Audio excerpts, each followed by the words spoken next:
Okay. Good evening. Welcome to the regular meeting of Brisbane Planning Commission. Today is Thursday, July 27, 2017, and we are meeting at Brisbane City Hall, 50 Park Place, Brisbane. May I have I will call the meeting to order. Roll call, please. Commissioner Anderson? Present. Commissioner Cunningham? Present. Commissioner Manier? Here. The record reflect Commissioner Mackin is absent. Okay, we have one item tonight on the agenda. However, there was a request from one of the residents that they like to reopen the public hearing on the Parkside Village project. And I like to give that opportunity to reopen, and let's hear the concerns that the person. No objection to that at all. Okay, how about you? I motion we open the public hearing. I'll Okay, second all in favor? that. Aye. So we open the public hearing is open, and I got the slip from Miss Anya Miller, Brisbane, regarding the Parkside. Anya, allowed to hear from you? Are we down to old business now? We'll start with the old business, and then I'll go back to the consent calendars and all that. Shouldn't you do that? Okay, I'll do the consent calendar first, and then we go from there. But consent calendar was nothing, so that's why I skipped that. And there is nothing on the oral communications, and except the one related to the Parkside. And the written communication, we got this letter from Jenny, Crescent Court resident, and that has nothing to do with the project, the things we're discussing. It's just as a concern regarding the wood, those signs that we have. She likes to have all the electronic signs. Actually, with 3 items on that letter, if you're going to read the letter, you need to read the entire thing. Okay, I read the letter. It says, I would like to call attention to several observations that nag me each time I see them. Number 1, the star that is hung and lodged between 2 trees on Bayshore Boulevard and All County Road, site of Christmas tree lot, perhaps an electronic billboard to bring us into the 21st century. Second one is the wood handwritten signage board at the corner of Monarch and Mission Blue, electronic billboard perhaps. And the third one is the construction zone at the corner of Monarch at 88 North Hill. This is a living junkyard in my backyard. Why is it that Brisbane can join the other Bay Area cities and be as interesting place to live as Millbrae, Burlingame, Hillsborough, San Mateo, Foster City, Belmont, San Carlos, Woodside, etc.? I don't understand why year after year you support keeping the standards so low. So that's from Jenny, Crescent Court resident. Okay, now we go to the adoption of an agenda. We open up the public hearing, so can we reflect that change in the agenda? And I hear the motion from the commissioners to make that change. Do it again, Greg. All right. Well, should I start with motioning to adopt the agenda for the meeting of Thursday, July 27th, 2017, with the one addition that we are going to reopen the public commentary for the Parkside Brisbane Village Precise General Plan Amendment GPA 217. Okay. You want to set? Is that appropriate? Are we good? Okay, I'll second that. Okay, all in favor? Aye. Aye.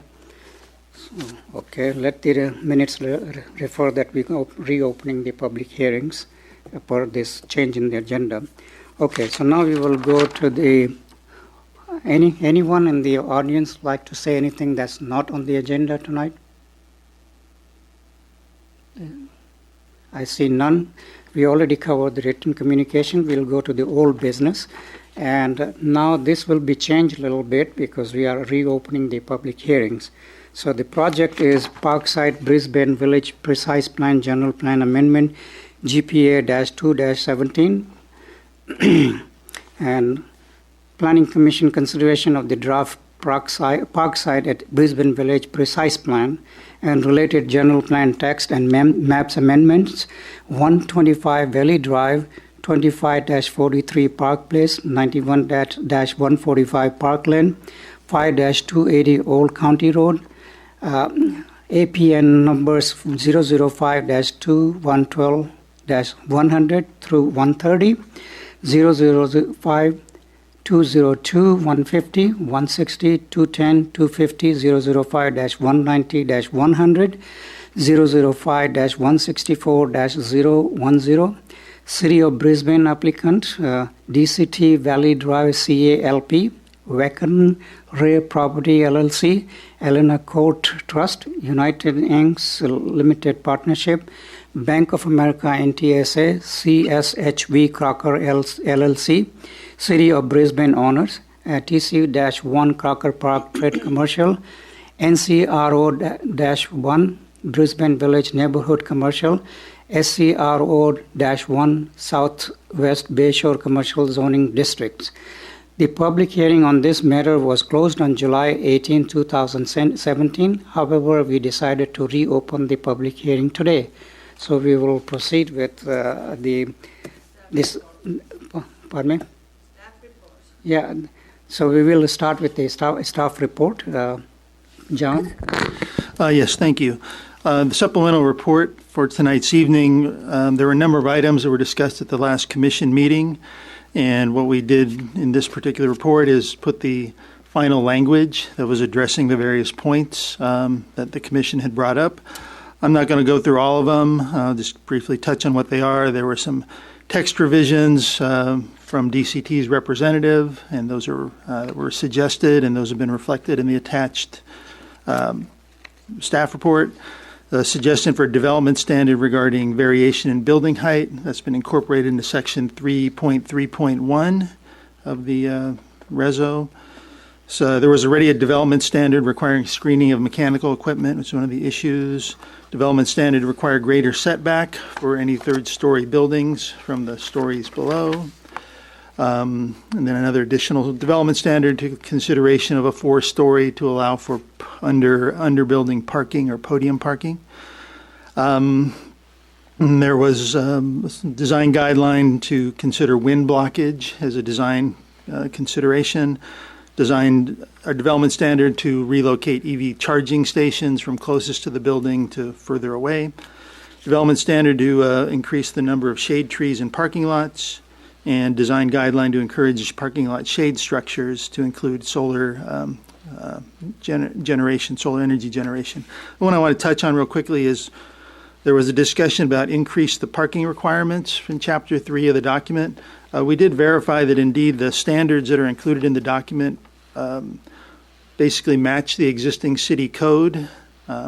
And so if you wanted to provide or require more parking, you'd actually be requiring more parking for this particular project than you would than the city parking standards require anywhere else. So we don't see any justification for that, but if that's a recommendation the commission wants to make to the council, that's certainly your prerogative. The reason the parking may have looked,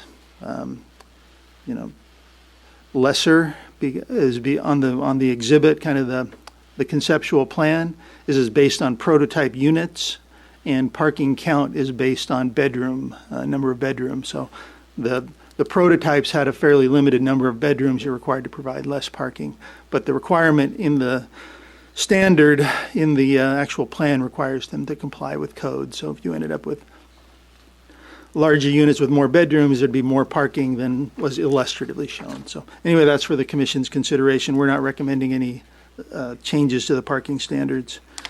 And there was a discussion about flexible parking requirements in relationship to the level of transit improvements. We suggested that be addressed in the idea of community benefits that the project provides. Community benefit being improved transit, the concession or the benefit to the developer being a lesser parking standard. So we didn't suggest that be codified. We just suggested that be considered as a potential community benefit if a particular project proceeded along that path. And then there were some other community benefits related to suggestions for upgraded fiber and internet infrastructure, senior housing, funding for new parking garage, enhanced shuttle service. And then the last comment was related to some comments Commissioner Mackin had made the last meeting, and we did discuss this with her in her absence in advance of tonight's meeting. There's a question about the small unit housing shown in the area of the current post office site, and there's a discussion about making those units smaller. And again, since what you have is something that's representational, it showed about 600 square feet or so. There's no either minimum or maximum unit size that's, the plan is requiring. And we wouldn't recommend that to allow for some flexibility in future development. They'd still have to meet the density and the area requirements. But again, if the commission wants to put a cap on unit size, that's something you want to recommend to the council, that's certainly your prerogative. So we're not recommending that, but if that's something you want to do. With that, staff is recommending adoption of a revised resolution GP 2-17 as attached to the staff report, and I'll answer any questions you might have. Any questions for the staff? Greg? I had a few comments. So I went through some of the minutes from previous meetings, which was before my time, and I noticed a couple of things. There was a comment about the SFPUC wanted a right-of-way access for the water line behind those units, and I didn't see anything about that, but I presume that was in some way covered or carried forward. I don't know if it was illustrated in any of the exhibits. That was one of the design drivers, though, in terms of that particular area, because there's a whole discussion about how far the buildings could be pushed back, and the easement restricts, where the buildings can be located on those particular lots, and those are reflected in the some of the illustrative diagrams. The bottom line is any kind of work in that easement would require PUC approval. So again, it's not really a discretionary sort of something the city can choose to require or not. It's a mandatory requirement. But I mean, we can certainly make a note to note it is we could certainly do that. Yeah, that's a good answer. I mean, that's mostly bringing me back up to speed. Also, there's a mention that Caltrans recommended, I was trying to say Caltrans, recommended. Oh, I'm not on my microphone. Yeah, there, how's that? Yep. Caltrans recommended traffic mitigation fees associated with the project. Did anything come of that? Did the city council decide not to do it, or? The city council has not chosen to adopt any kind of citywide traffic mitigation fee program. What exactly does that mean? I mean, I imagine it's not toll roads, but... No, typically a mitigation fee is that the city would adopt a fee that's required on a per unit basis or per square footage base, typically on new units, and it would be, they would determine what that fee, there's certain legal requirements to justify that fee, and it would be, X thousands of dollars per residential unit for local street improvements or road improvements, primarily to go to the cities. It'd have to be devoted to transportation improvements within the city. That's I've seen that in many other jurisdictions. They do that. That's something you would negotiate during the development agreement anyway. You can do that. This would impose it typically on a standard basis. Every house or every right. Unit that would be. So they're suggesting you adopt it. It'd be adopted citywide. To impose it on a particular project, yes, it would require. Again, just a negotiated settlement or agreement if there's no citywide requirement and no nexus or direct connection for that requirement. Mm-hmm. Okay. Also, a previous document mentioned the proximity of the swimming pool to the new developments, but it's proximity only as the crow flies, and I thought it might be worthwhile to add a recommendation on the public benefits that we might consider a connector trail up through the Quarry Road and then up to the Solana Road to give residents access to the pool. That's a very good point, actually. Thank you. And I was looking for, but did not see any discussion of soil contamination, flood zones, or liquefaction. I'm assuming I missed it because staff said that liquefaction was deemed less than significant, but I couldn't find where that happened. I think in the staff report, it referenced the negative declaration when the housing element was adopted, hard copy at City Hall. I could certainly either read it into the record if you're interested, or I can make you a copy. It's about, well, the whole document is about 45 pages, but the section related to, let me find it, hazards, Is that the EIR you're looking at? looking at the mitigated negative, yeah. or the negative declaration that was adopted Okay. for the housing element.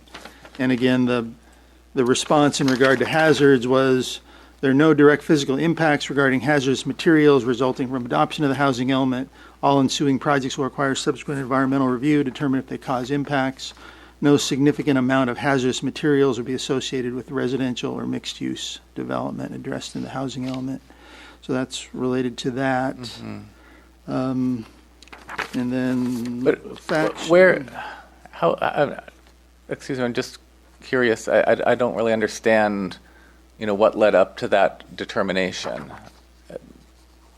Because there wasn't an EIR done, right? But then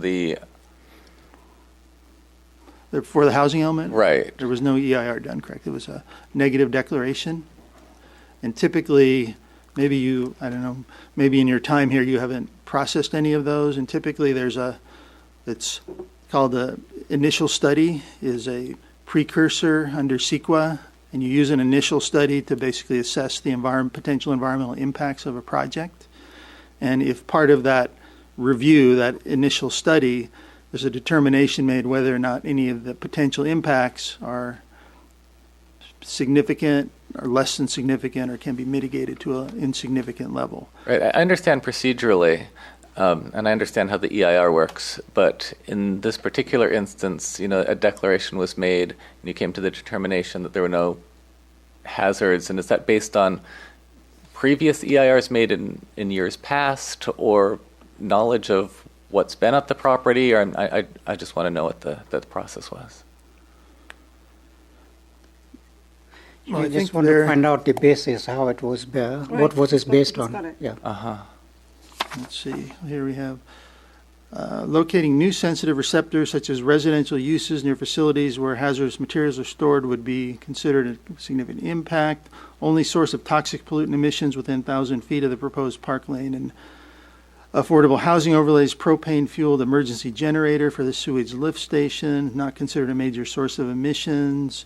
So basically what they did as part of the adoption of that negative declaration, they identified potential sites in the vicinity,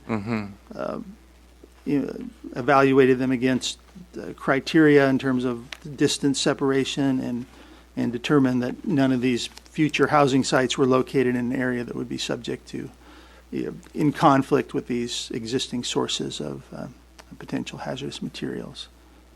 Okay, thank you. That's all of my questions. And then in regard to the liquefaction, the citations relate to compliance with certain provisions of the building code, chapter 16 and 18, which require on-site soils reports and engineering studies in areas that are subject to liquefaction. Again, that's a building code requirement. It's mandatory. It's not discretionary on the part of either the city to impose it or anybody to not be subject to it. It's a mandatory building code requirement.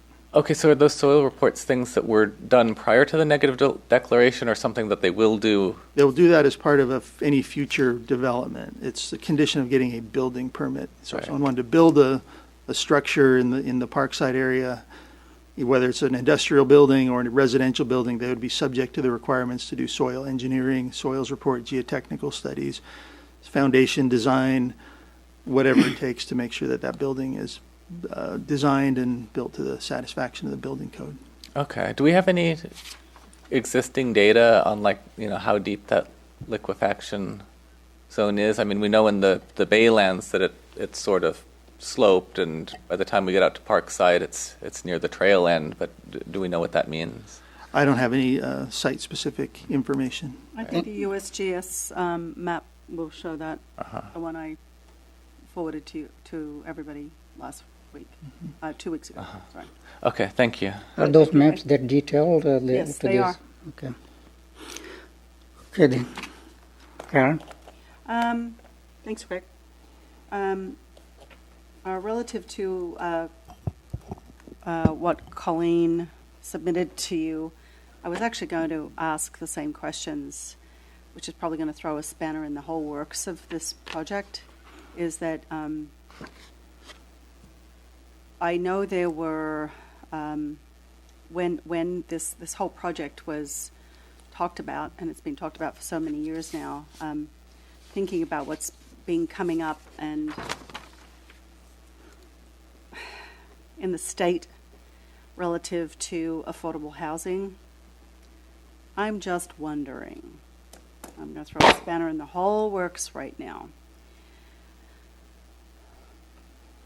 The people of Brisbane did not like the idea of any higher density housing in this area. Therefore, we came to the choices that we had. I'm just wondering if we can relook at some of that relative to, if we are going to provide affordable housing, we've got to provide some smaller housing. One of the things that I loved when I moved into Brisbane was the fact that, and I was a poor single mother, so I've seen it all. I'm not a poor single mother any longer, but I really was. I was eating out of cans on my stove, so I know all of that stuff. So what I loved when I moved into Brisbane was the fact that driving into Brisbane that very first time that we had really small homes and we had some larger homes. So we had some poor people and some richer people living together, and the whole town felt great. That's the whole feeling that I've had ever since I moved here.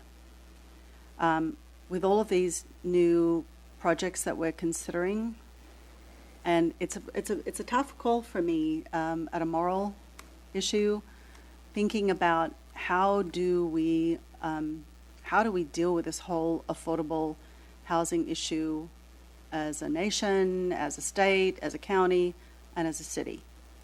And I think it's up to everybody to be part of that solution.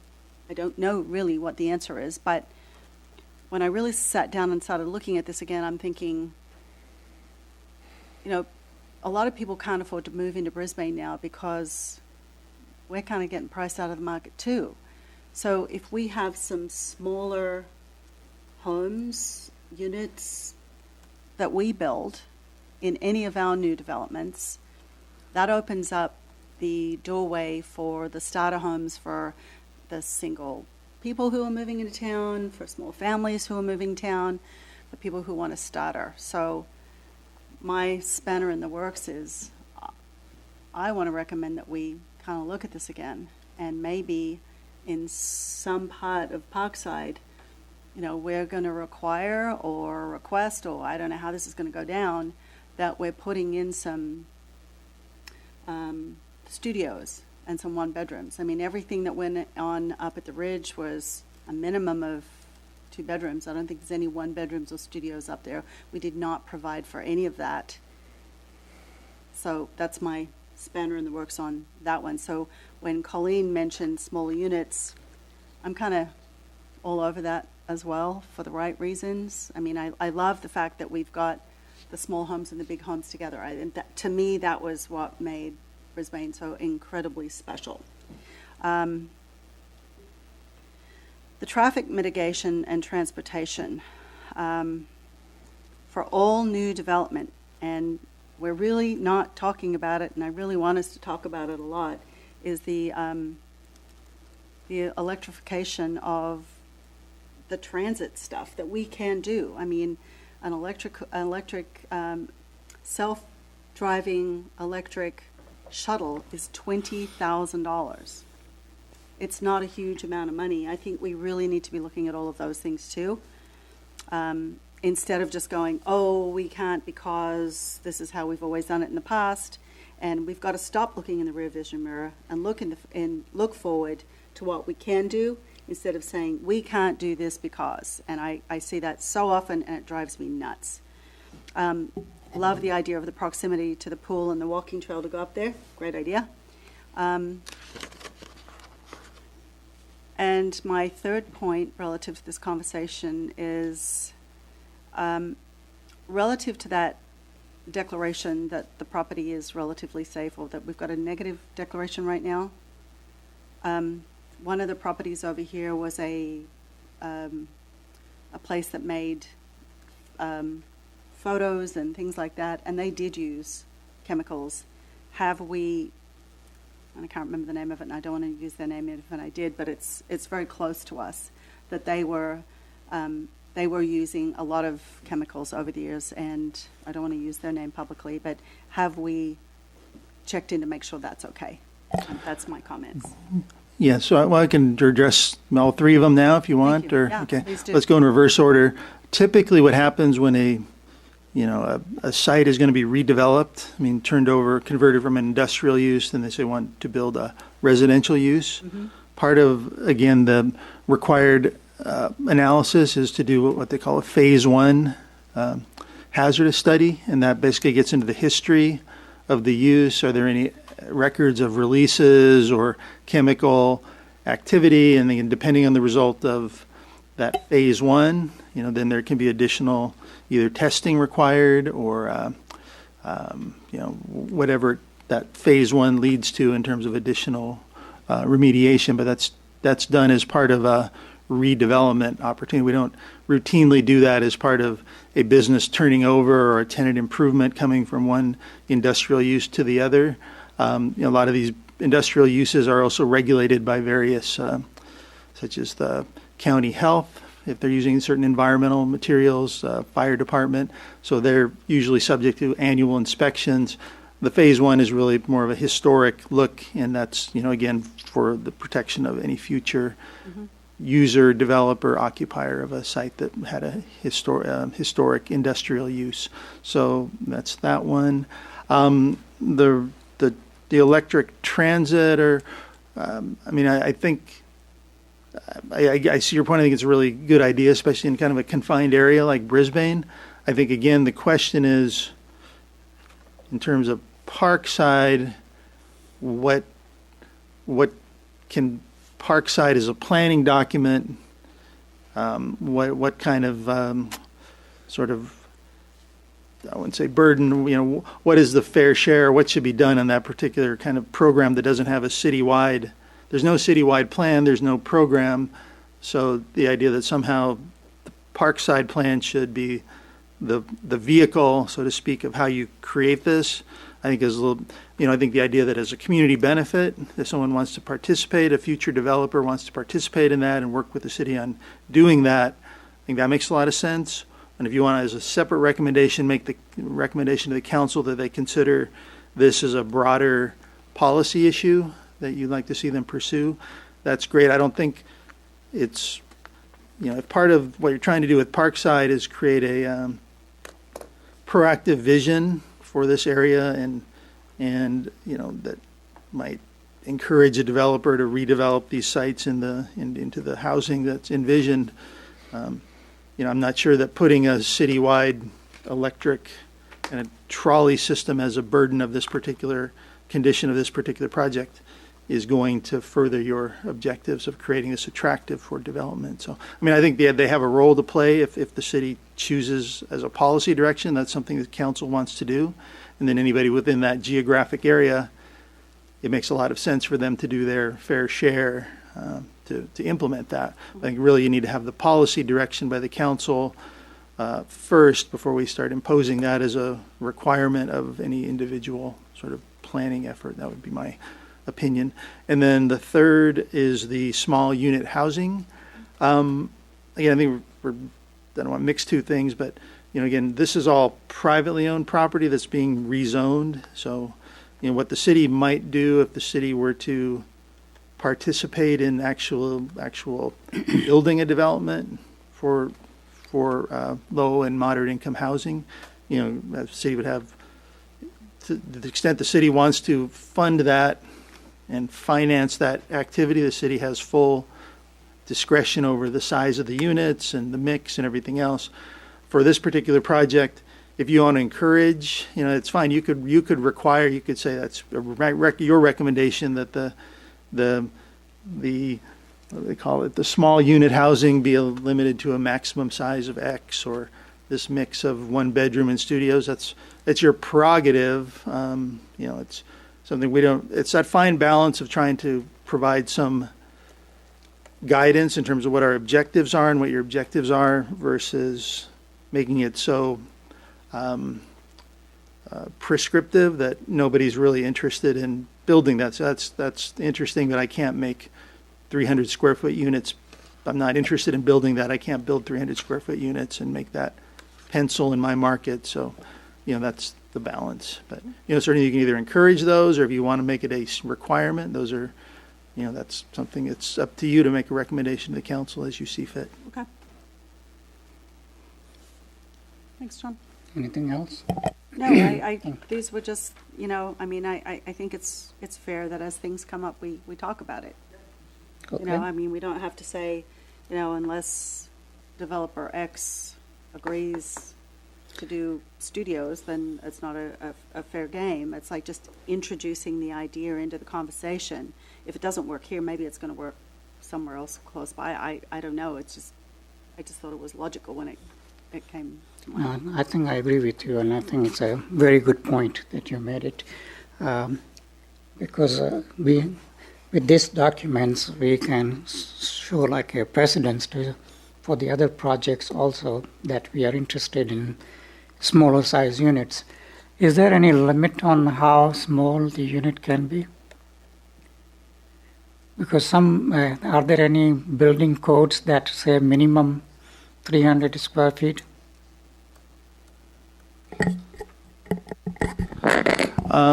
We'd have to, the number 160 square feet is sort of resonating with us, but I wouldn't swear to that at the moment. But that's sort of the general area of what I think the minimum per the building code is. That's in that general area. So maybe we should mention that, the minimum allowed by the code, Sure, we can, when instead of just putting a 300 or 600 or any arbitrary number. Just as a consideration. Yeah, as a consideration that, Sure. we can go up near whatever the down minimum to the minimum acceptable by the building code. Yeah, we'll verify what that square footage is. And again, those are all, Agree with you if you those are sort of use that language. guidelines that you want to encourage. You can talk through what language, if that's the way you want to go, is what kind of language you want to encourage. Smaller, more affordable units down to, whether it's 1 bedroom or studios, down to the minimum permitted by the building code of X square feet. If that's something you want to encourage without being in a position where you're saying, well, 20% need to be this small and 60% need to be this size. Yeah. That's your call again. Well, at this point, it's just from my perspective, a consideration that should get thrown into the mix.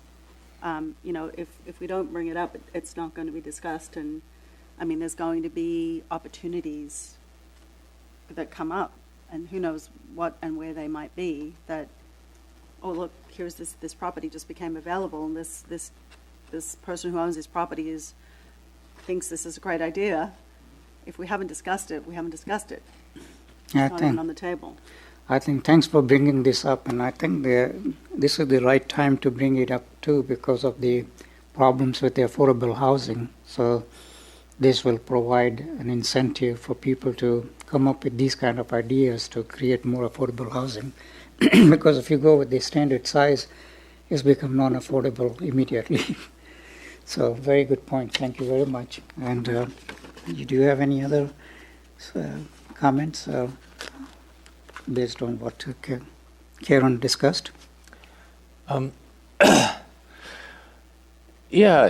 think that an emphasis on smaller units is a very good thing.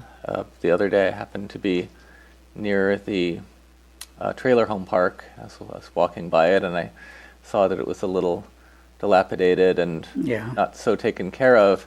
But, I felt sort of nostalgic about it because there aren't very many places where someone can afford to buy anything. Yeah. And I know when people talk about RV parks and trailer home parks, there's often a lot of negative connotations associated with them.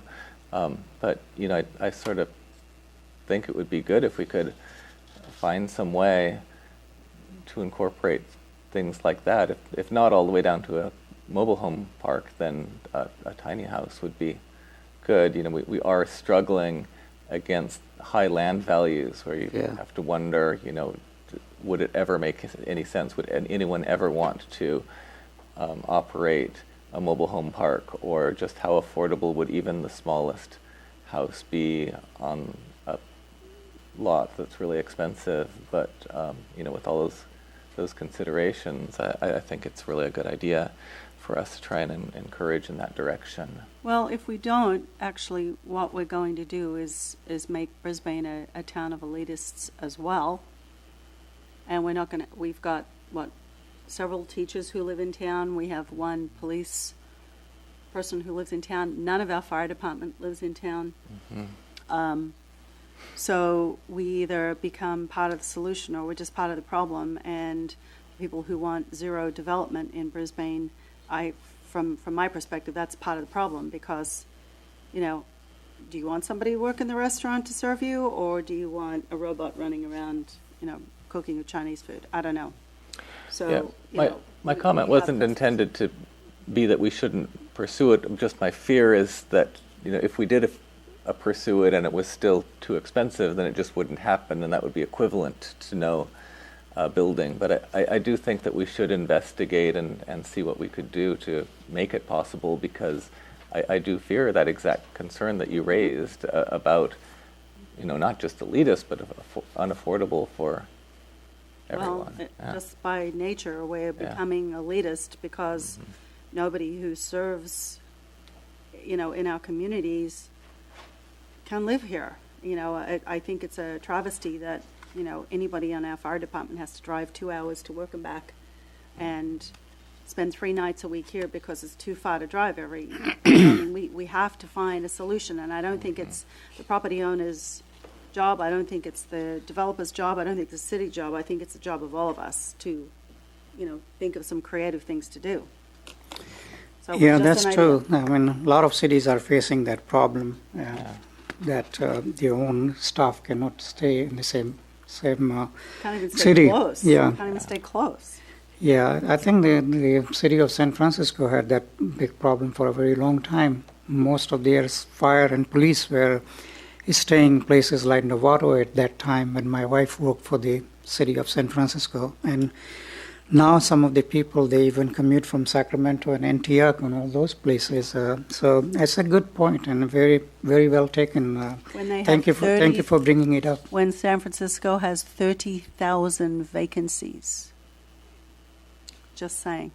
Yeah. There are 30,000 vacancies in San Francisco? Yes, they do. That's interesting, because I was just thinking that, you know, a lot of times when market values are really high, then, you know, there's a certain reluctance for people to drop the price. Is that the result of that many vacancies? 30,000. And I'm not going to get into the ideas of why, but there's 30,000 properties in San Francisco that are currently vacant that families could be living in. So, Wow. I don't know whether that's part of the rent control that they have, that a lot of landlords, they so don't want we need to Yeah. make sure we don't go down that same road. Right. Right. Anyhow, the point very well taken. Thank you very much, Karen. And Sorry for being passionate about that. yeah, I have a couple of more questions. May I? One is regarding the Caltrain charges that you were talking about. That relates to the improvement of the areas that Caltrain has jurisdiction, right? Because within the city is responsible for maintaining their own roads and all that. It doesn't come from the Caltrain funding. Am I correct? You're correct. So what they're talking about is if it generates the problems on the Highway 101 and they have to mitigate, then all the citizens have to pay for that. And a lot of that comes from the transportation funding and all of that. So they're looking for additional funds from the.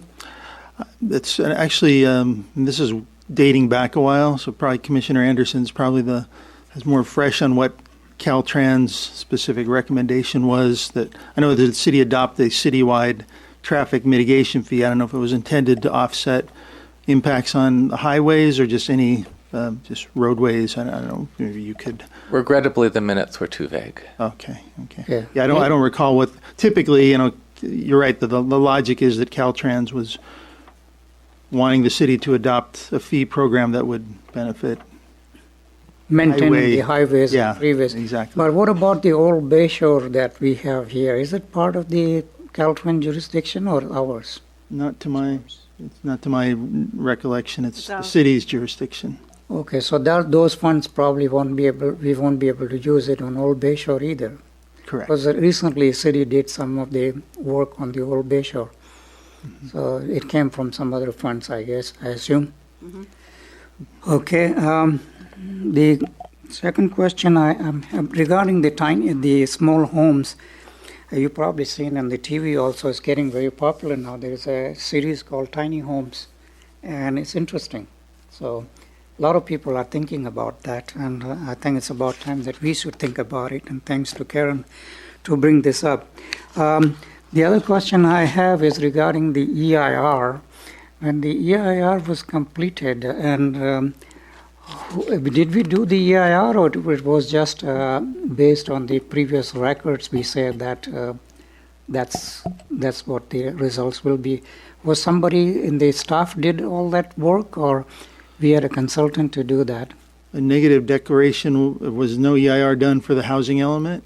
It was a negative declaration that was prepared by, I believe, probably the principal author was Senior Planner Toon, and it was adopted by the City Council when they adopted the housing element. So did it include the current entire project that we have, or only portions of it, It included the entire housing element. including the Brisbane Village and all of that was included? Because Back we added then- quite a few after the housing element. No, the number of units is still meeting the growth was the same. The area is the only individual site that was added at the discretion of the council was the post office site, and the negative declaration was programmatic. It wasn't no site-specific analysis of anything. So by virtue of adding the post office site, there's nothing that impacts the previous. So was the Brisbane Village and the Bank of America, they were part of it, the first housing element? Because when we There's approved really it here, no, since we're not recommending any changes to those areas, even though they're included within the precise plan area, there's no physical alterations, there's no land use change that's under consideration for those physical areas. There's no environmental impact. Well, what I'm saying is that when the city did the negative impact, negative declaration, maybe they should go back and correct that and saying that it include these areas also, not the housing element that was in 2006, whatever the study was done. So in order to keep up with what the present project is, maybe the city should go back and say that the negative declaration covers all of these also. Sure, if that's a recommendation you want to make to the council, that's certainly what Okay. you want to do. That's all I have at this point. And anything else, commissioners, before we open up the public hearing? I say we open the public hearing. Okay. The first slip I got is from Ms. Anya Miller. Thank you, Mr. Chairman, Commissioners. I heard mention a proactive vision for this, and I really think that there are a couple of proactive visions that have been sort of ignored in their proceedings. And one is the FEMA floodplain recognition. All of the Parkside area with the exception of Park Lane, are in the FEMA flood area, and any construction there must be recognizing that, and therefore probably include some grading, additional land raising, and of course the CEQA now requires sea level rise recognition. All of this is also subject to sea level rise, and the water comes from a lagoon up the drainage channel, which is really Guadalupe Creek coming under Valley Drive.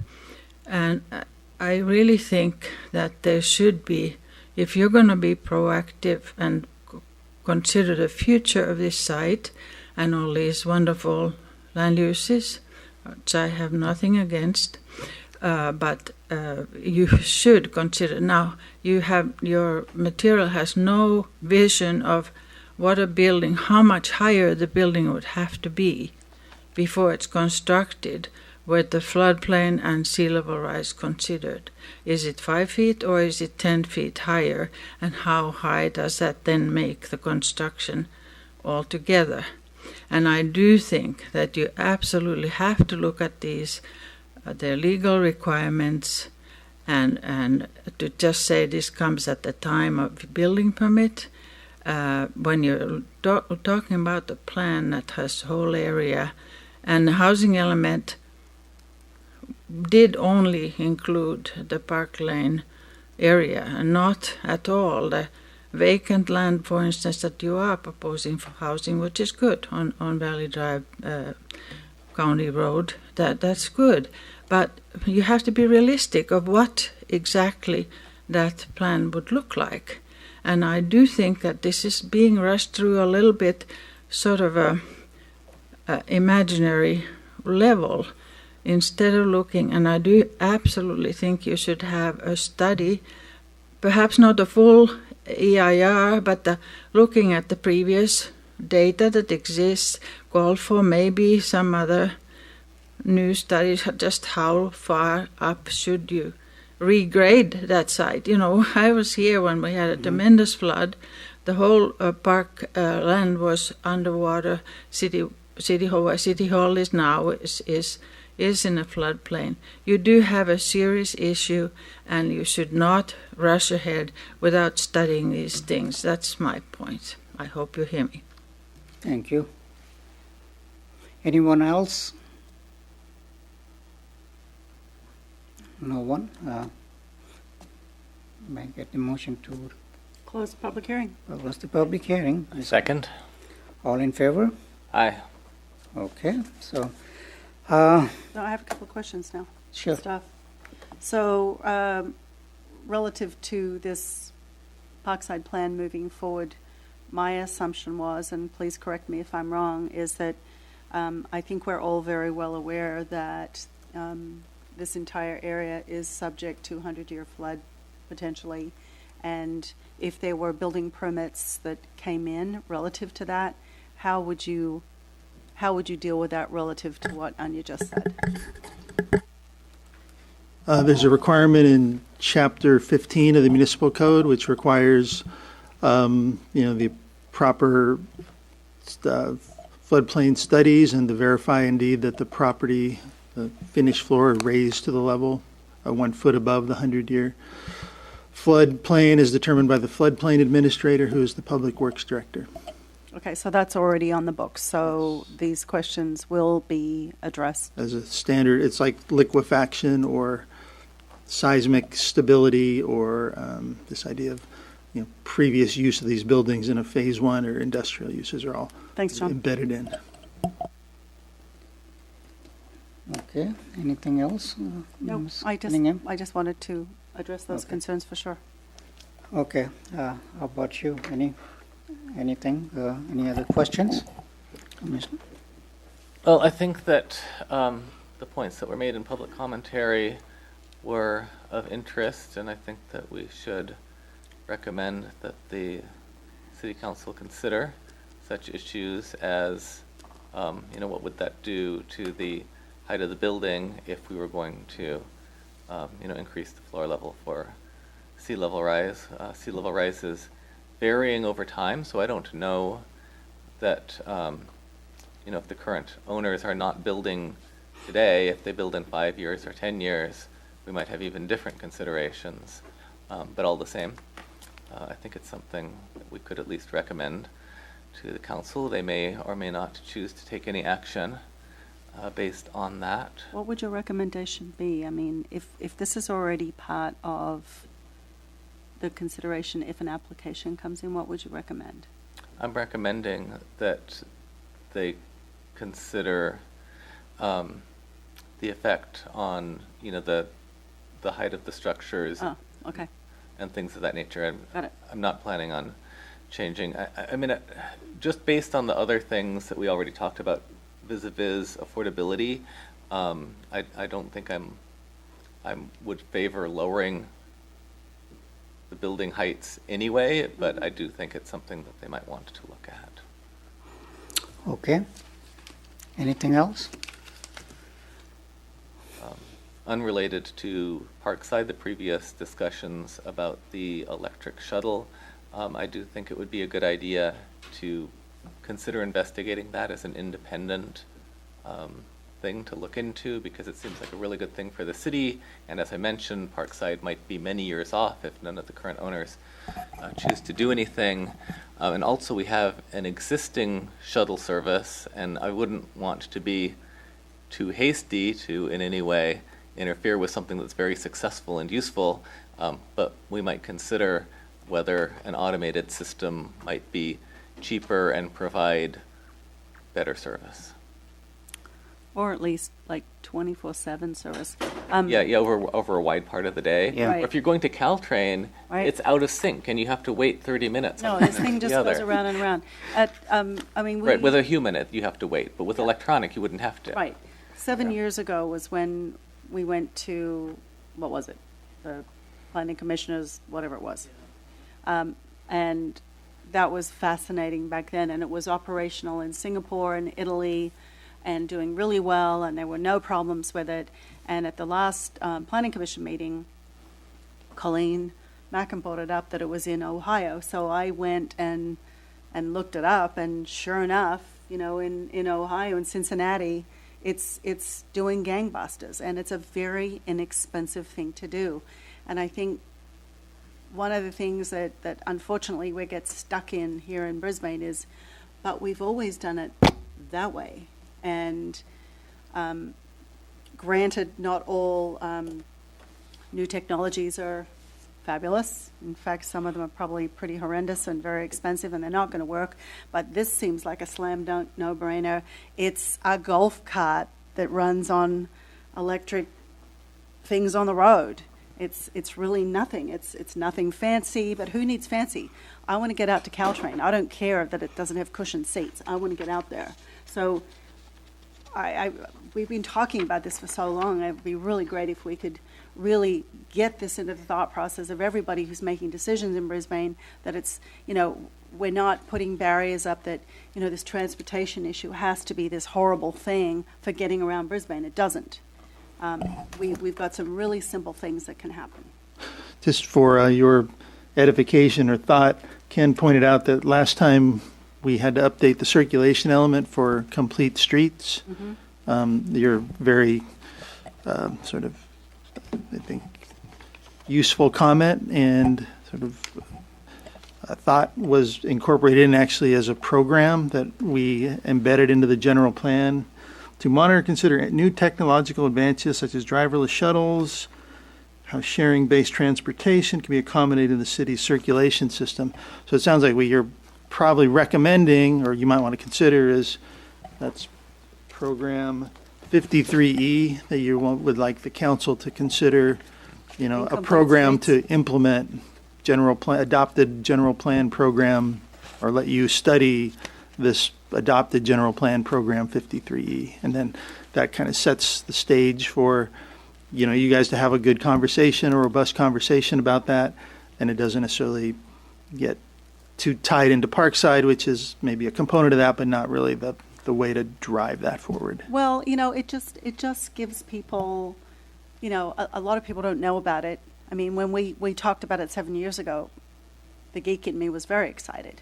but it wasn't terribly realistic 7 years ago. It is very realistic today, but still most people are not aware that, this is, it could stop outside of the senior housing. It can go anywhere we want it to go in Brisbane, and the vehicle is $20,000. It's not a lot of money, and it's not out there technology. It's very, very here and now, and we could do it as part of a million other things, not necessarily just Parkside, but it ties the whole thing when people are like, oh, how do we get from point A to point B? That's how we do that, for free. And I think our businesses would be all over it for 1,000 reasons, including, however far it's going to go pick up their workers to bring them into Brisbane is going to help us a lot.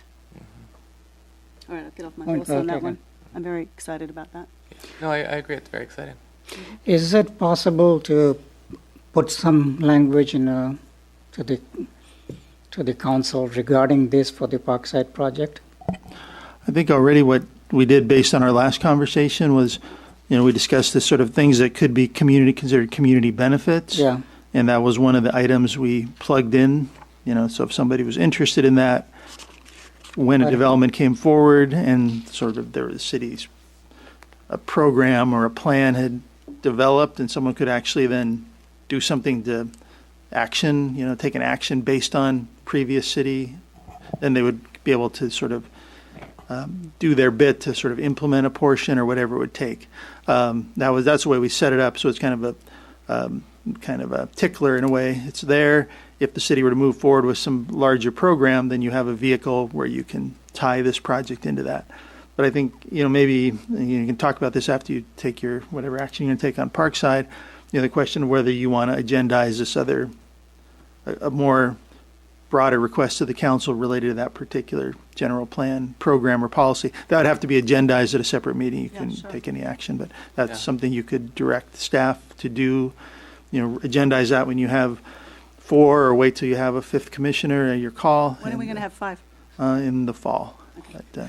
Is it possible to put a language that maybe the city should consider as a part of the whole project, not rely on the transit? Sure. Yeah, not rely on the the owners to fork in the money for that, but it's part of the development that city should initiate and pay for that. Yeah, you can. There's a section related to transportation improvements and particularly transit. Or non-vehicular, non-automobile vehicular. Is primarily oriented toward bike trails right now and increased pedestrian access. And I think Commissioner Anderson's additional comment would fit into that sort of category of things. This would just be another thing in that list of and then how prescriptive you want to, you can make whatever recommendations that the council should explore options to, fund the plan and potential implementation of such a program. As part of this, it's a recommendation to the council. They can choose to strike it or maintain it or change the wording, whatever they want. But if that's something you want to proceed with, there is a section in here we could house that. I think that would be a good idea. I do too, and I'm sure Greg probably agrees. And I think between us, we've probably seen enough of these useful disruptive technologies, which really aren't disruptive anymore. The disruptive technologies are far further ahead of that. This was called a disruptive technology 7 years ago, but it is a mainstream possibility for us. And if we can make some positive input, and I've got a whole bunch of information on it going back for 7 years now, and I'm sure you've got some information, and we can just pull it and say, look, here's what we've done, consider this. So they don't have to do the work, because I know how busy everybody is, and if we've already done the work, let's put it on the plate. Also, I recommend that maybe the staff can convey this message to the Public Works Director that if there are any funding available to look at the, their state and federal level, sometimes there are funds available for this kind of creative traffic management programs. And I think the FHWA has a lot of funds like that, and I have personally applied for that in the past. So possible that we can tap into those funds and see if we can get some money to study that. I would suggest when the advisory, the measure you're going to recommend here to the city consider this, I would just add that as another sort of including exploring funding opportunities through FHWA or OBAG or whatever, so it's kind of encapsulated there. I wouldn't do something there and then something separate to the Public Works Direct. You want to capture it all so the council kind of gets the whole sort of realm of, is not you're just expecting the city to pay for this and that's ridiculous. It's, well, you're suggesting this and you're also providing potential funding sources that could be explored. So it's not like you're creating, a burden. You're giving the council a broader picture than just kind of saying pay for this and not giving them kind of the There is a very good program, and I think it's a little easier to get the money. It's called Safe Route to the Schools. And I think our Public Works Director did get some money for that to put all those signs throughout the city. And this program may qualify for that kind of a thing because you can bring in the students safely to the school, safe route to the school. So maybe you can give him, maybe you can put it in our something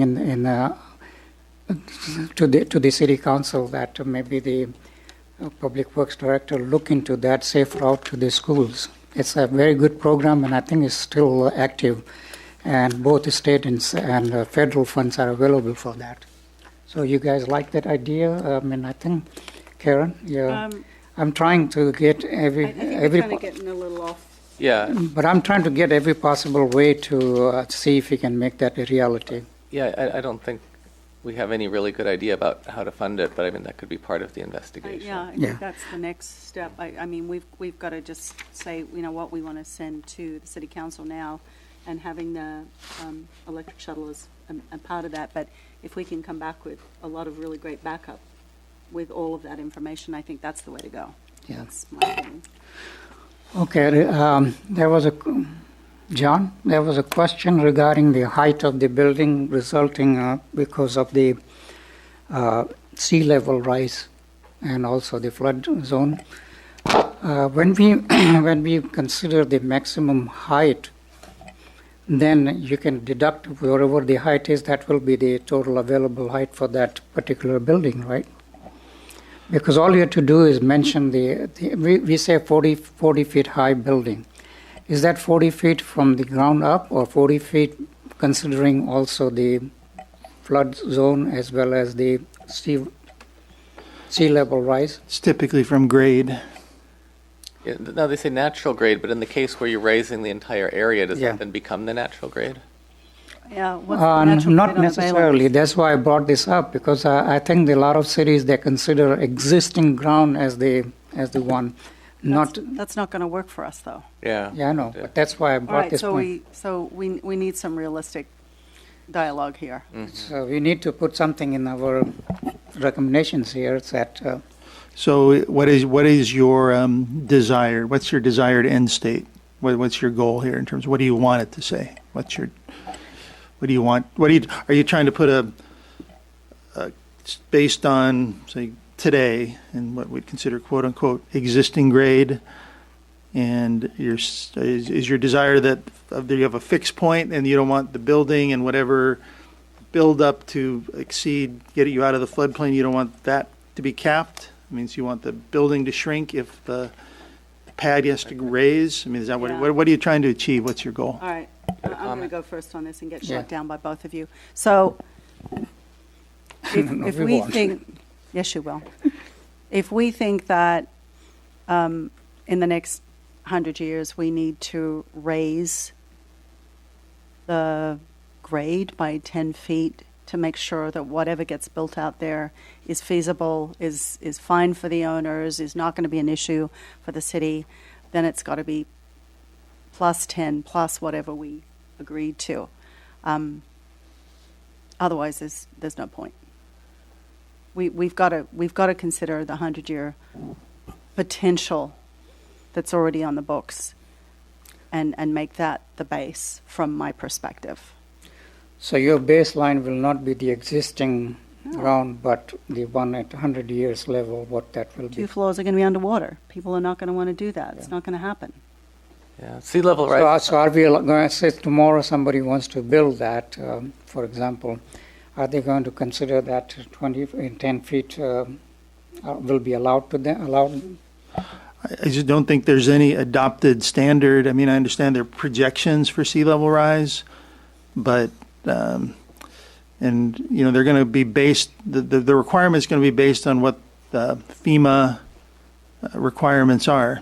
I mean, to the extent that I think part of the problem is you have a floating, pardon the word, use of that word, but a floating time when this is going to be built and a floating sea level elevation. So I'm not sure, again, in a 30-year plan that may take 5 years to build out or next year, 10 years to build out, how prescriptive you can be. I mean, if, again, your goal, I think the question is, and again, you have this tension because if you're not going to allow the building to be a certain height, you're not going to be able to achieve the densities and the requirements to get the number of units that the city needs. And I'm very sensitive to, because this plan will have to be ultimately, and our overlay zone will have to be subject to HCD scrutiny to make sure it meets our obligations for yield. And they have some very specific, in fact, their requirement, it's a very fine line, is that, typically they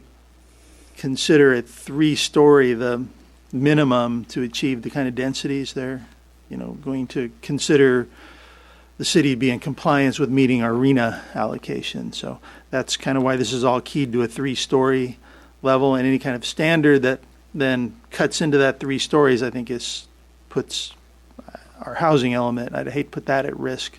But I mean, certainly the idea of recognition that this is an issue and has to be taken into account, absolutely. But I mean, it's going to be based on the science at the time a project comes forward. Can we put a language saying that the baseline should be dependent on the time when the building is proposed, and at that time, whatever the sea level that was determined based on the study at that time, from that point on will be 30 feet. Yeah, we can define that. Will be a baseline for. Mm-hmm. Do you agree with that? You know what I'm talking about? No, I do. I don't know if that's realistic or not, but if it's realistic, it's realistic. Well, I think what you're saying is that if, right now, let's say we're at 3 feet, and this building's elevation is 3 feet, Right. and we're out of the floodplain. Let's say it's determined that the building across the street that in 4 years from now develops, they decide that the elevation to be safe is 7 feet. So, and we're saying they can go 30 feet. Plus, So you would say it was 37 feet. It's from the new finished grade. You're giving them the height from the new finished grade. Yeah. Okay with that, Greg? If you're in concurrence, we can write that in to make it very specific. Yes, I actually largely concur with that because, with sea level rise, if you don't have allocation for it, then you're going to be in a situation where you can't do anything. And that's my primary concern is, as the public said, we should be talking about these issues now rather than running into it when it comes time for the design review, and then we say, we had to do this because of RENA, and now we're in a situation where people are disagreeing about the interpretation of that. So we should be very clear. Yeah, I think that's a very good idea to make. So this additional 7 feet or whatever we're talking about, whatever it is, that will, what kind of space that will be? It won't be a living space, right? We have to keep it because that'll be dirt. It'll be dirt. Yeah, it'll be embanked. So fill. We don't want to give the impression that all of a sudden they got 37 feet that they can build. So the language we're going to come up with. The language is already, for the height of the building is already fixed, so. Yeah, all you're doing is, all we're going to make it very clear is what we're defining what you're measuring the height from.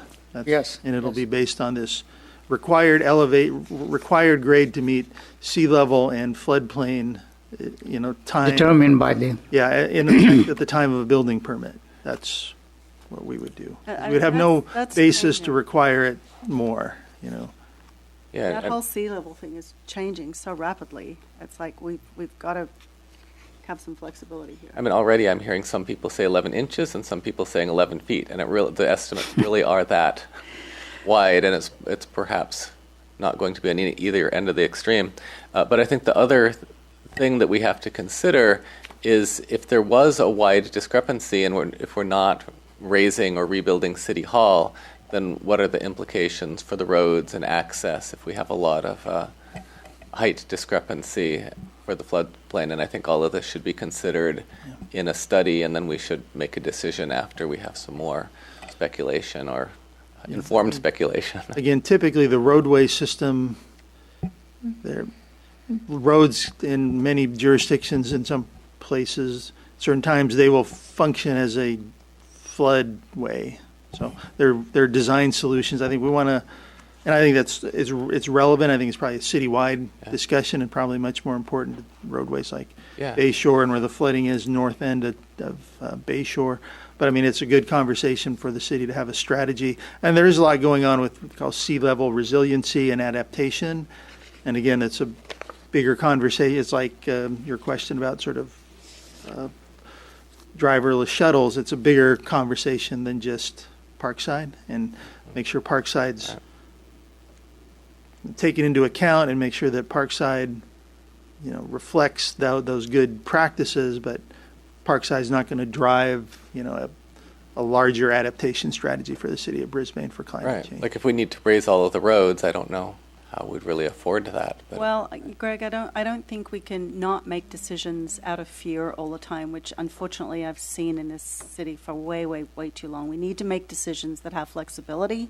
So in the unexpected events that maybe all this, we're sitting in 3 feet of water here, that we have the flexibility to make some changes. But I don't, I know there's people in our town who would rather not make decisions for the next 100 years on anything. We have to make decisions because change is going on, and it's going to go on whether we make a decision or not. So whether we are either in charge of making the change decisions, or the changes are going to go on around us, and people are going to dictate to us what happens. That's my fear when people say, I don't want to make any decisions on anything. Those decisions get taken out of our hands, and that is a catastrophe in my mind. And I don't disagree with that. Yeah, so I think we need to make a decision that has some flexibility, and go for it. Let's go for it. It's been going on for way too long. So are you generally acceptable with that kind of language that defines the finished grade, as Commissioner, the Chair mentioned, and we'll just build that in subject to the conditions based on the time a permit is issued? I think that's the only way to resolve this. I'm totally okay with that too. Okay.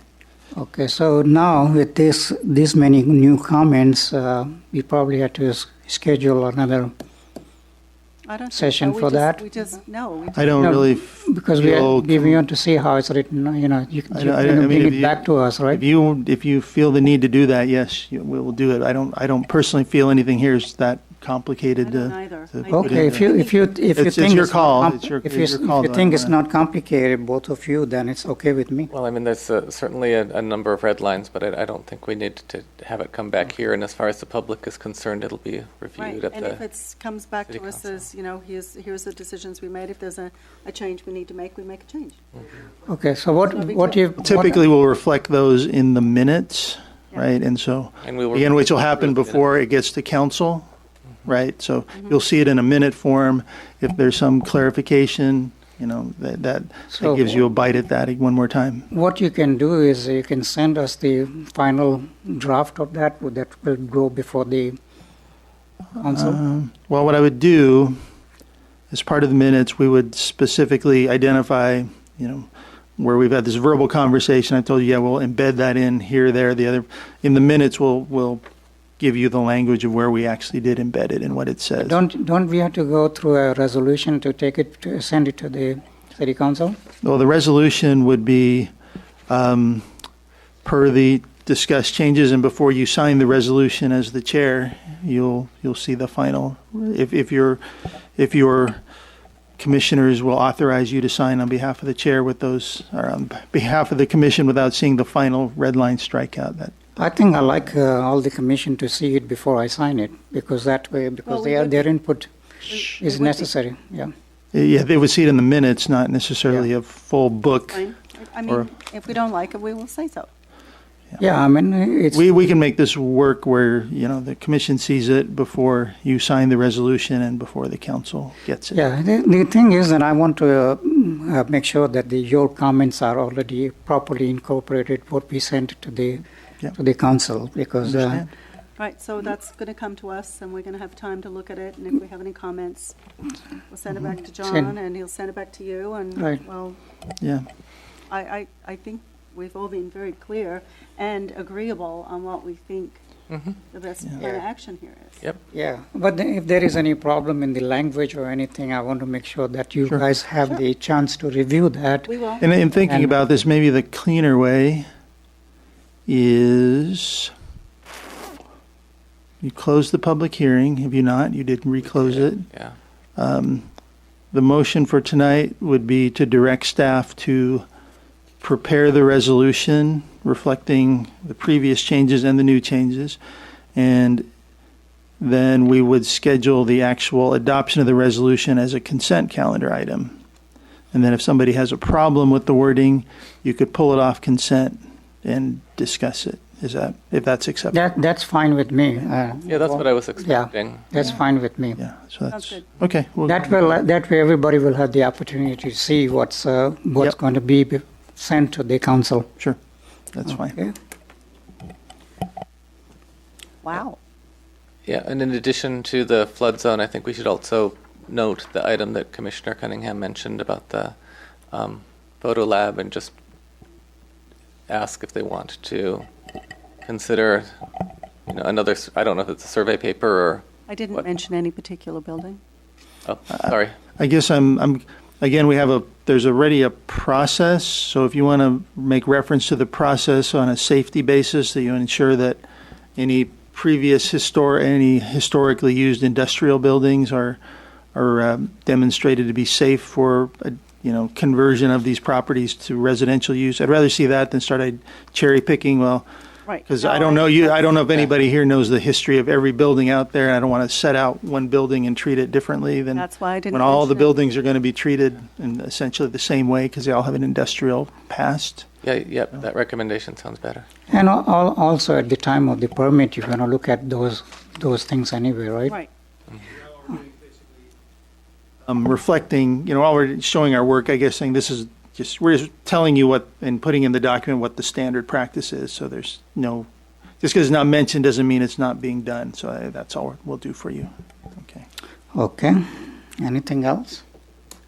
I am done. Thank you very much for your comments. I think I learned quite a bit from two commissioners tonight. I mean, they had especially Karen, when she had a lot of information about their transportation system. And I think if It excites me beyond. Yeah. It really does. And- We have fabulous things coming down the pipe, though. And what I like to do is I like to spend a little bit more time, probably after this meeting also. Maybe I'll communicate with Karen and learn more about it. I think I'm really excited. If it's working in Ohio, it will work here too. And about nothing else, then we. If I could, just through the chair, the one item I maybe not, I don't know, we circled back to where I'm clear how you want to handle it is the smaller units, and whether you just want to encourage that. You don't want to prescribe that, right? We're just doing it as a sort of I think the policy encouragement, but not prescribing either I Yeah. think a if we maximum unit size. I think if we prescribe it, we're going to run into some massive brick walls. I think we need to open the discussion. to Encourage. and okay. encourage, Gotcha, okay. Yeah. and, Just wanted to make and sure we're really clear on that. encourage us to think about that, because if we really mix up the larger and smaller units in Brisbane, we are going to create the affordable housing that we want, I think, as a city. I think that Commissioner Commissioner Manier suggested the language be something along the lines of encourage allowing all the way down to the building code. building code. 160, Yeah. I think 160. Yeah, whatever Whatever it ends up was. being. Okay. Okay. Not mention it by Whatever number, the but just say building down code to is. the Okay. allowable. Yeah, Mm-hmm. so from. Yeah, because that can change over time, especially in these tiny homes kind of thing. And then something that you may or may not want to consider there are two ways of doing what you can sort of verbally encourage someone, or you can sort of give them a carrot. Like, for example, if arguably had smaller units in the same sort of form, you could have more units if they were all of a certain size or income. Is that kind of a community benefit thing you'd want to consider? That would you consider a higher density if it met the height and whatever? Just if they got more units in a building, is that something you'd recommend as an incentive so people do smaller buildings and more of them? I mean, smaller units and more of them in the same. Doesn't make the building any bigger. It's just how many units you can get in the building.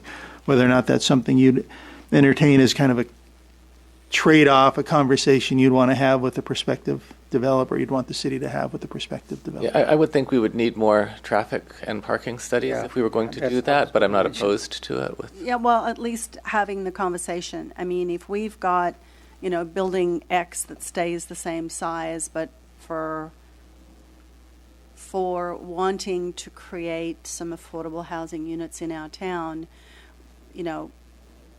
some of those units shrank to half what we were thinking to bring more units in. I mean, there could be all kinds of things going on in the future. There could be parking restrictions, who knows? But just opening up the conversation to the fact that, John's coming out of college and he can afford a studio with his buddy, two of them in a studio. I mean, there's 6 and 8 people in 2-bedroom units in San Francisco right now. It's crazy. So at least opening up this conversation and saying, or, John and Mary are just newly married. They're going to live in a studio that they buy for 3 or 4 years before they can afford something else. At least they're here. They're people who are working in our town, maybe. I mean, we having no fire department people live in our town, to me, is an absolute travesty. I just think it's so wrong at so many levels, I don't even know where to start. So, get off my horse. I agree with your horse. Yeah, this is what makes it California a desirable place to live. Oh, whatever. Nothing else, then we move on to the next item. And Maybe we could, just for the sake of the record, you could make a motion to direct staff to revise resolution number GPA 12. GPA 17. GPA-2-17. to revise to reflect the changes made, and then direct us to bring it back on consent calendar at an upcoming meeting. Okay, I would so- appreciate that. Okay, so what we have before here is based on the discussions tonight. We'd like the staff to bring back the precise general plan amendment GPA-2-17, and I'm open up for your recommendation to go ahead with and make a motion to bring it back next Make meeting. a motion to reflect Next the meeting? changes that we have Right. discussed to the next meeting, Next- which is now, when is it? It's on Are we Tuesdays Tuesday? now, right? What date? August 8th. August 8th, Tuesday, Since August. this is not a public hearing, we don't need to advertise it to a date specific. I'm not sure if we'll be there for the 8th, or it Oh. might be the second meeting in August, just Okay. based on. Okay, so we have the motion. Are you making the motion? I just think I did, Okay. clumsy as it was. I'll second. Okay, all in favor? Aye. Aye. So it's not a date specific, you're going to bring it sometimes and... It'll be, couple of meetings. whether it's the 8th, I'm just not sure if, given schedule and, But our If- meeting is the 8th. yes, our Okay. next two meetings, the 8th and the 20, whatever this, yes, we moved to the Tuesday. That was going to be my only item, staff item, is to remind the commission that we do. Okay. I was Flip going over to to say, I it. was going to announce that from Okay. now onward, the planning commissioners' meetings will be held on Tuesdays instead of Yeah. Thursdays. Okay, items initiated by staff. Anything that you have? And that's the only one I had. That's the only one. Okay. Summer is almost finished, and no summer schedule for anyone still planning to take time off, or Last Julia had heard, no, we hadn't, so far, Commissioner Mackin was the only one that indicated at least that I'm aware of, scheduled absence, but if anybody has anything coming up in the next month, please let us know. How about the city council? Are they going to go dark in next few months or? No, they have 3 Baylands hearings scheduled in August. They don't have a regular council meeting until September. And then they only have one regular meeting in September and October, to my recollection. Okay. And have the interviews for the open planning commission seat They- scheduled? Those have not been held yet. I believe they're going to be scheduled not until the end of the summer. Okay. I believe September. Okay. End of the summer. That's So my that will be recollection. September, I can, October. if that is incorrect, I will send you an email correcting that, but Okay. that's my recollection. I don't have any other items from the initiated by the commission. You have any? No, I Anything wanted at- to talk about shuttles, and we did. Oh, actually, should we, as in items initiated by the council, should we formally request that general plan program 53E be agendized to be discussed in a future meeting? Yeah, that's the policy that's already in the general plan about considering these new technologies. Sure. Sure. If that's the vehicle you want to kind Yeah, of no, carry I- this I- larger conversation. I would Okay. love to. I'm very passionate about it. I think Okay. we could have some really interesting discussions and bring up some pretty incredible information that people might not even be remotely aware of unless they're geeks like me. Yeah, the day we agendize it, that'll be a commission discussion item. I mean, you certainly, whichever commissioners have materials you would want to provide to your peers as part of that, to make that conversation or discussion with the commission more useful, feel free. So we can coordinate maybe a date where you have an opportunity to sort of, Is it possible for staff to, and maybe I'll look into that also to see if there are some vendors that they did all this work in Ohio and other places, if they're willing to come and give a little presentation? You know what? They don't need to. That stuff is all on YouTube. Everything is electronic. They don't need to come. It's not for us, but it's for people, say citizens of Brisbane. If they're probably not aware of I that. would suggest you just hold that conversation till it's an agendized item and whatever you decide at that. Okay, because as far as we are concerned, I have no problem. I can go to YouTube or wherever. But a lot of But people. we could play a YouTube video, Yeah. in our meeting. May I suggest that we don't do this until like September when everybody's back from school and everybody's around? Well, yeah, we already have the item you requested previously that has to be agendized, so it's Yeah. not going to be until after that. So. Okay. Yeah. Okay, so anything else you want to bring it up? Okay, the last call, and then we Last got to make a motion to adjourn the regular meeting of August 8, 2017 at 7:30 p.m. That's on Tuesday. It's a Tuesday. Yes. Okay, I second that. all in favor? Aye. Aye. Thank you. I don't know if you're not supposed to make a motion as the chair, but since you said everything. No, I think I can make a motion, yeah. But I'd like to give the opportunity to